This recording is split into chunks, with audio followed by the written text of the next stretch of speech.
Naruto sempre foi o cara que brigou pra mostrar que esse negócio de destino é balela. O cara que batia no peito, né? Falava que ele era um cara do trabalho duro. Mas no final da história a gente descobriu que o cara é a criança da profecia. A reencarnação do filho de um deus. E o próximo sábio dos 6 caminhos. Que papinho fajuto, hein, Naruto? Seria o Naruto uma fraude?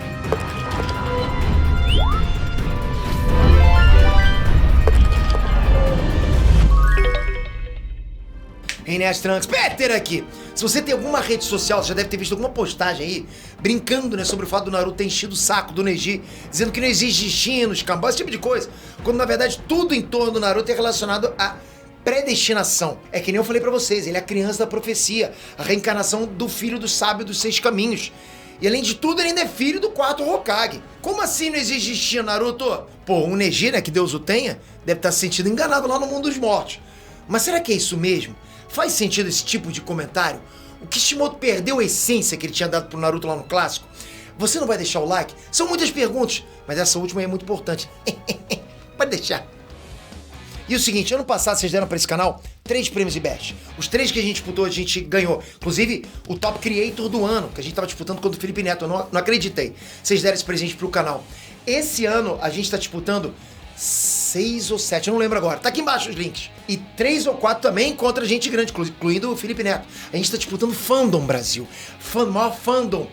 Porra, disputando contra a Juliette, contra a Anitta, contra o Felipe Neto. Imagina ganhar Fandom. Não dá pra... É surreal. Estamos disputando YouTuber. Olha, eu conto muito com vocês e eu vou falar pra vocês. Por que eu tô pedindo muito nesse vídeo? Porque a Fandom de Naruto... Você vai achar que é clichê. Você tá querendo convencer a gente. A Fandom de Naruto é muito forte, cara. Vocês quando veem Naruto... Porra, cara, é muito bom o resultado que vocês dão pra mim quando eu peço uma coisa pra vocês, então só tenho a agradecer. Eu não tenho mais pra quem pedir, eu não faço live, enfim, eu não uso as outras redes sociais, só posso usar aqui. E você que tá me vendo esse vídeo, deixei os links aqui embaixo pra você só clicar e votar. Feito isso, em toda essa fase não precisa mais fazer. É só uma vez que dá pra fazer agora, né? Diferente da outra que podia fazer todo dia. Agora é só uma vez. Em cada um desses links, se você fizer isso, a gente tem muita chance de vencer.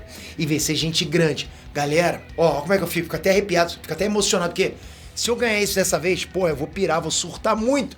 Obrigado por isso. Vamos lá. Galera, é o seguinte, a gente que assiste anime, né, já tá ligado que tem um clichê que não necessariamente é uma coisa ruim. Aliás, os clichês são muito presentes. O tempo todo tá acontecendo clichê, né? Clichê é muito clichê. Só que esse que eu vou trazer agora pra vocês é um clichê muito presente em shonens de porrada.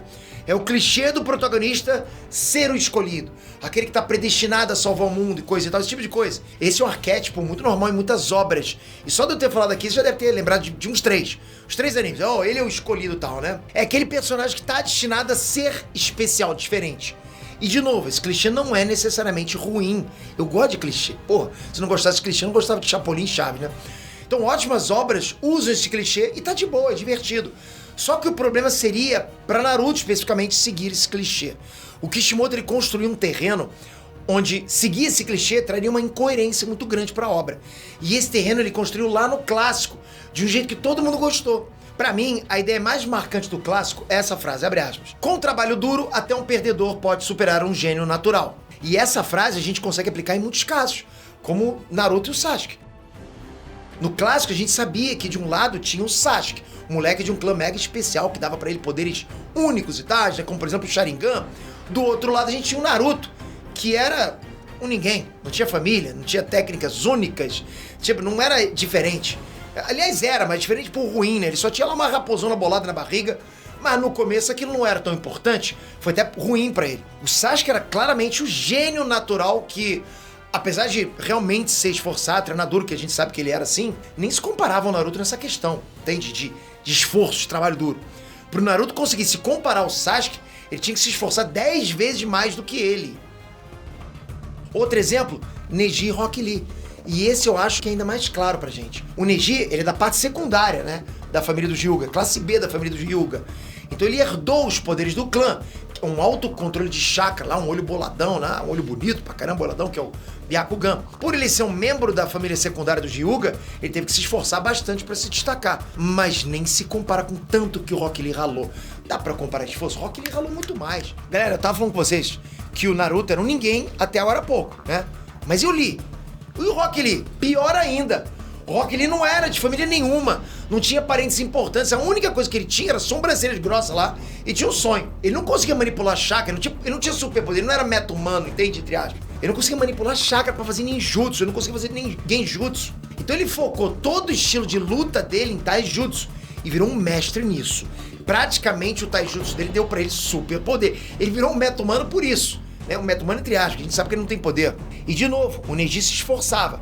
Mas pro Rock Lee conseguir se comparar a ele na mesma categoria, ele tinha que se esforçar 200 vezes mais do que o Neji.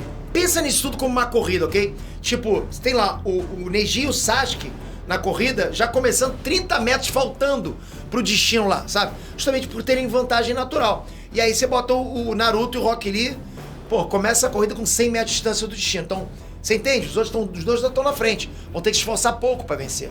E esses dois que estão atrás, eles têm que ralar não só pra conseguir alcançar o Sasuke e o Neji, mas pra chegar no destino junto ou antes deles. Senão não chega. E o legal do clássico é que a gente viu que esses dois conseguiram. Mesmo com o Sasuke e o Neji sendo privilegiados, né? Tanto o Naruto quanto o Neji suaram a camisa e conseguiram chegar no nível deles. Isso é maneiro demais. Então você vê porque essa coisa de ser o escolhido não combina nadinha com o Naruto. O Naruto sempre foi uma história de superação, de trabalho duro. O gênio do trabalho duro versus o gênio natural. E esse é um dos discursos mais fortes do arco do Exame Chunin, principalmente por causa do Neji. O Neji é o principal motivo de existir toda essa controvérsia em relação ao Naruto ser um predestinado ou não. Por quê? Porque o Neji ele tinha uma ideia muito forte sobre o destino ser algo imutável. No clã Hyuga rola lá uma parada meio bad vibes, né? Que é o lance do clã se dividir em família primária e família secundária. A família primária era basicamente a realeza, enquanto a família secundária era a plebe, a galera que tinha que sacrificar pra proteger a família primária. Acontece que numa treta aí, o pai do Neji, que é da família secundária, acabou sendo morto pra salvar o pai da Hinata, que era da família primária. Vocês estão entendendo isso, ok? O Neji ele viu isso e achou que isso aconteceu porque o pai dele era da família secundária e colocou na própria cabeça que cada pessoa nasce com um destino imutável. Não muda, é aquilo e acabou. Se você nasce na família secundária, você vai morrer protegendo a família primária, ponto final. Então o Neji acreditava que existia um destino que as pessoas não poderiam mudar. Não importa o que essas pessoas fizessem, não mudaria, entende? O Neji falou isso um monte de vezes para pessoas que ele considerava mais fracas do que ele, inclusive, como por exemplo a Hinata. Foi falando direto, não adianta você tentar mudar teu destino que você não vai mudar. E aí durante a luta dos dois, né, do Neji e da Hinata, o Neji disse pra Hinata que ela não servia pra ser uma ninja, porque ela era gentil demais e tal. Um fracassado sempre será um fracassado, uma personalidade fraca nunca vai ficar forte. Era o que ele falava, chatão pra caramba ele. Não se diz isso pra ninguém, ok? Mas Naruto não deixou isso barato, né? Ele, porra, botou a nona cauda na mesa e gritou da plateia: a Hinata pode ser o que ela quiser, cala a boca aí, Neji. Foi maneiro. E depois disso, né, com a promessa de sangue mesmo, o Naruto e o Neji viraram basicamente inimigos jurados. Ali os caras estavam, porra, um com sangue nos olhos pelos outros. Um pelo outro. O Naruto queria chutar a bunda do Neji, porque ele era chato pra cacete, porque ele queria provar que o Neji tava errado.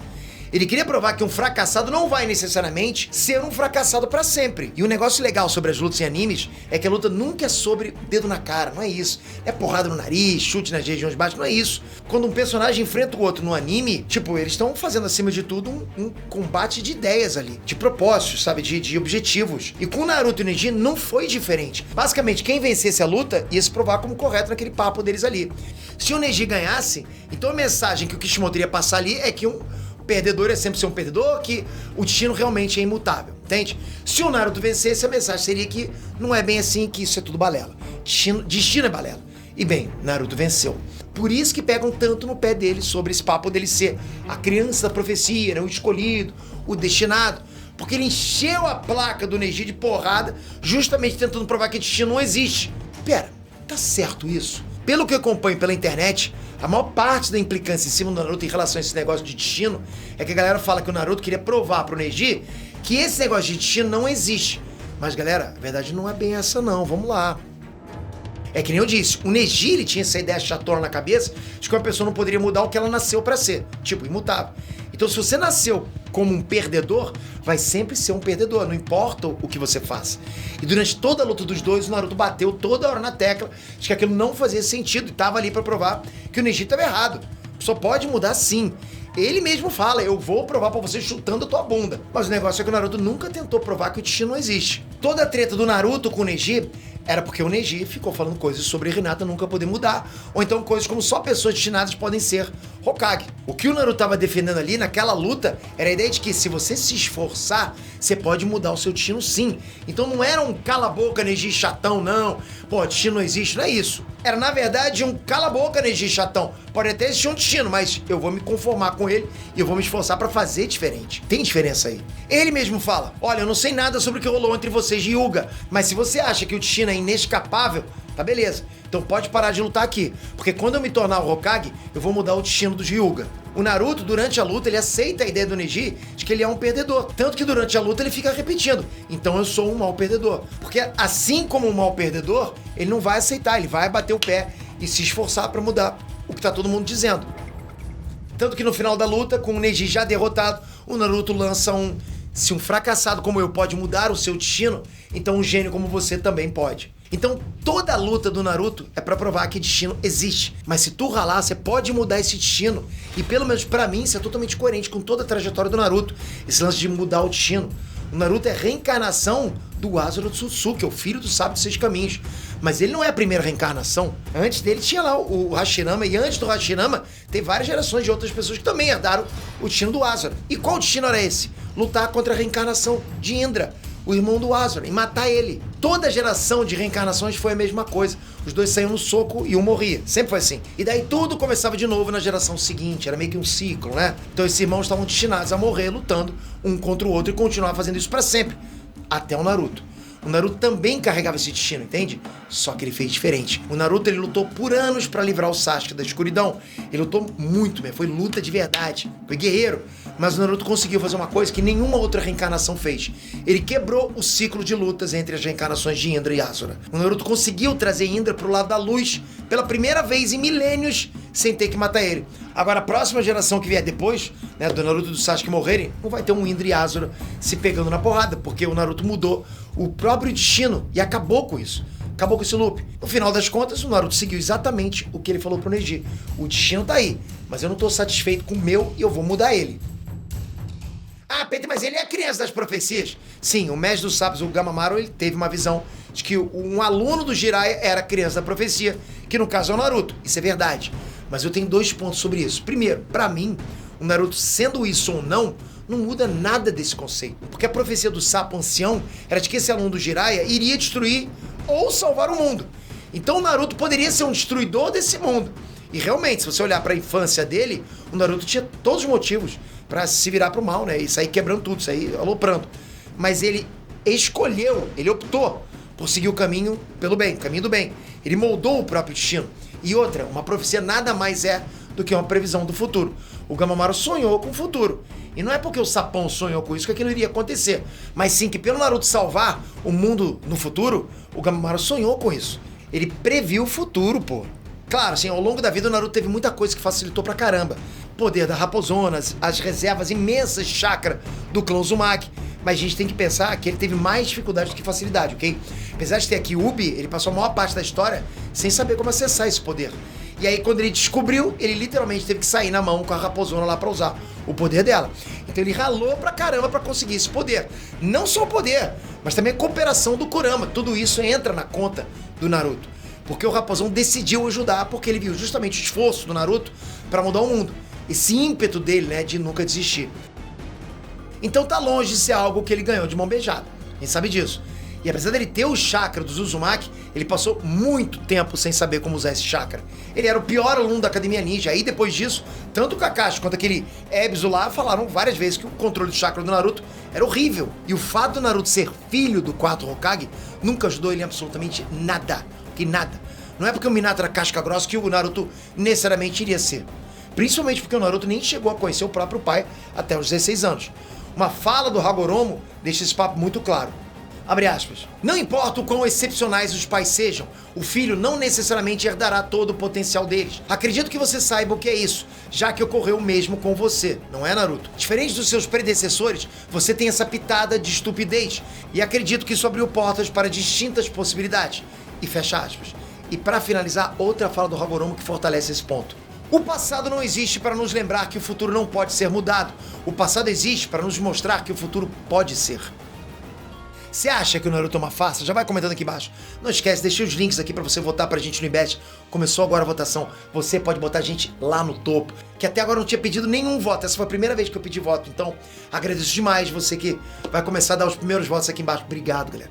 Você vai ter... Se a gente conseguir um título, é você que deu esse título pra gente. E não é pra mim, é pra todo mundo aqui. É uma fandom, a gente tá unido sempre. Nunca vou esquecer isso. Se inscreve aqui, ativa o sininho, vamos junto nessa jornada aí, sempre falando de Naruto, Boruto, animes, Dragon Ball, Marvel, DC, porra, quem é que não gosta disso? Mantém isso na tua vida sempre, ó, isso é bom demais. Espero você no próximo vídeo, valeu galera, fui!